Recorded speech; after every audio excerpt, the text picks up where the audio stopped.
সাধারণ মানুষের প্রাণহানি ঠেকাতে হিংসা যাতে আর ছড়িয়ে না পড়ে তার জন্যই পদক্ষেপ করতে সুপ্রিম কোর্টে আবেদন জানিয়েছেন আইনজীবী এবং তারপরে কিন্তু আজকে আইনজীবী শশাঙ্ক শেখর ঝায়ের দায়ের করা মামলা নিয়ে সেই মামলার আজকে শুনানির সম্ভাবনা রয়েছে।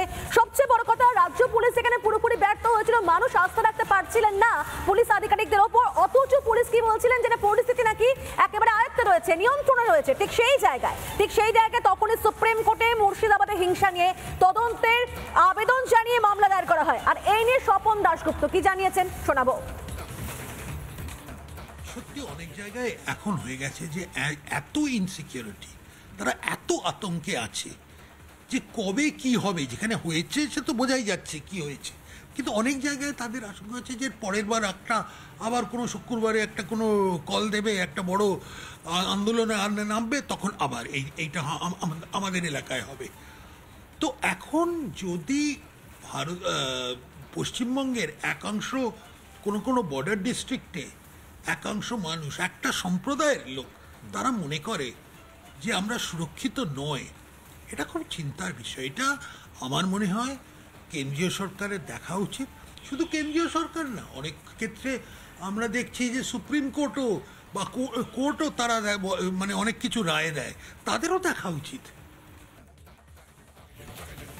গত অগাস্টে হাসিনা সরকারের পতনের পরে যে ধরনের লোক, যে ধরনের শক্তিরা এখন বাংলাদেশ রাজত্ব করছে, তাদের যে কি এজেন্ডা তারা ক্লিয়ারলি বলে দিয়েছে।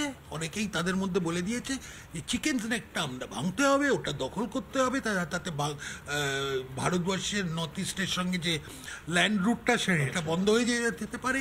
তাছাড়া ওরা বলছে যে লালমনিরহাট বলে একটা জায়গা আছে, সেখানে একটা এয়ারফিল্ড আছে, ওটাকে এয়ারবেস করতে হবে পাকিস্তানের সঙ্গে এবং চীনের সঙ্গে।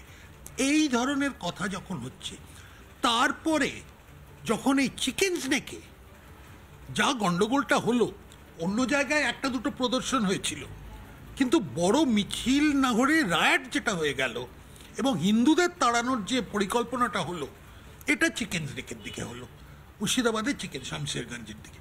এটা আমার মনে হয় খুবই সিরিয়াসলি নিতে হবে, কারণ আমরা এখন একটা এমন পরিস্থিতিতে এসেছি যে Paschimbanga has become a vulnerable point. এটা বর্ডার স্টেট, চিরকালই বর্ডার স্টেট ছিল, কিন্তু বর্ডার স্টেট থেকে এটাকে এখন ফ্রন্টলাইন স্টেট করে দিয়েছে। এইটাই হয়ে গেছে। নানা ধরনের কন্টেন্ট দেখার জন্য লাইক করুন, শেয়ার করুন আমাদের ফেসবুক পেজ, সাবস্ক্রাইব করুন আমাদের ইউটিউব চ্যানেল। পাশাপাশি অন্যান্য ব্রেকিং নিউজের জন্য অবশ্যই চোখ রাখুন রিপাবলিক বাংলায়।